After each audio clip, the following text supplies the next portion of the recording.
Ô Jérusalem, Jérusalem, beau sera Dieu que tu aies merci de ce peuple qui ici demeure, qu'il ne tombe en la main de ses ennemis et ne soit pas contraint de renier ton saint nom. C'est à Tunis que, le 25 août 1270, un roi qui va mourir prononce ces paroles, Louis IX, roi de France. Le roi n'a cessé de soigner les hommes qu'il a entraînés dans cette 8e croisade et que les fièvres, le scorbut et la peste déciment depuis qu'ils ont quitté Aigues-Mortes le 1er juillet. Le roi crut pouvoir reconquérir enfin Jérusalem qu'il n'a jamais vue.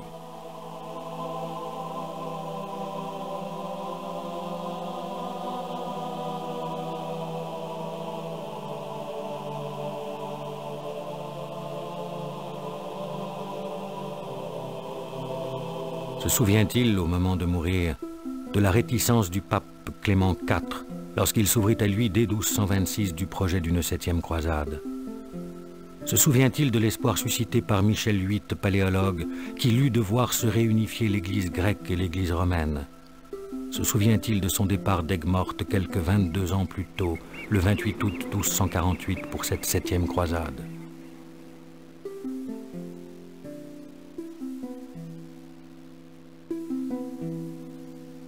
Se souvient-il de Damiette en Égypte qu'il prit en 1249? Se souvient-il de ce qu'il a été vaincu et fait prisonnier à Mansoura et qu'il ne fut libéré quelques mois plus tard que contre une rançon de 400 000 livres? Se souvient-il des 6 années passées en Palestine où il fit restaurer des forteresses comme celle de Saint-Jean d'Acre pour en vain tenter de redonner corps au royaume de Jérusalem? Se souvient-il que malgré la mort de sa mère Blanche de Castille, régente du royaume, le 26 novembre 1252, quelques mois après cette fausse croisade que fut celle des Pastoureaux, pillant et massacrant dans son royaume, il différa son retour en France pendant des mois.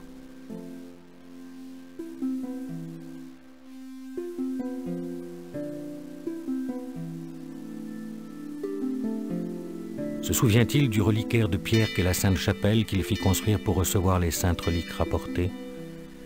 Sait-il qu'avec lui, qu'avec sa mort, va s'éteindre un songe chrétien fait en France qui dure depuis près de 2 siècles?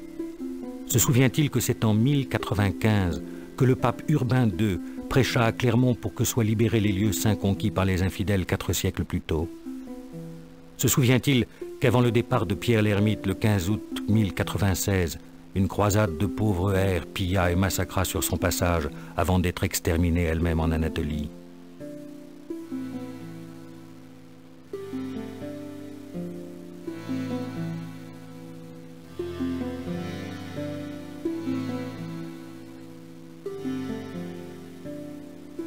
Se souvient-il que son ancêtre Louis VII prit la croix à Vézelay en 1146? Se souvient-il que Constantinople fut prise comme Antioche, comme Damas en 1148?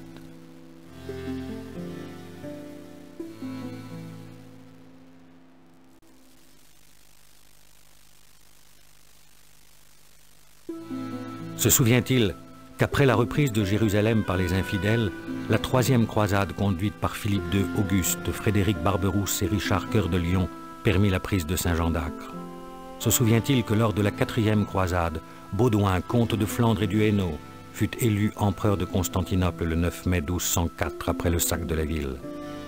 Se souvient-il des échecs et des déceptions que furent la 5e croisade, entraînée par Jean de Brienne, et la 6e conduite par Frédéric II? Le roi va mourir. Le vœu qu'il a fait de reprendre aux infidèles le tombeau du Christ ne sera pas exaucé. Reste que ce roi, qui a entendu 2 fois la messe chaque jour et 3 fois en temps de carême, qui s'est levé à l'aube pour chanter matine avec ses chapelains, qui s'est infligé toutes les pénitences, qui a été surnommé par les musulmans dont il a été le prisonnier le sultan juste, passe aux yeux de tous pour un saint. Il murmure encore, « Mon Dieu, je remets mon esprit entre tes mains. »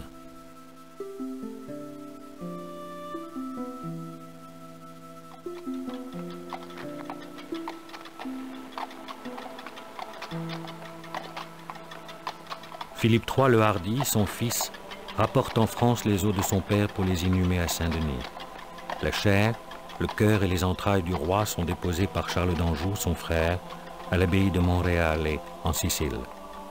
Dès 1297, à peine 30 ans après la mort du roi, ces os deviennent des reliques. Louis IX, canonisé, est devenu Saint-Louis.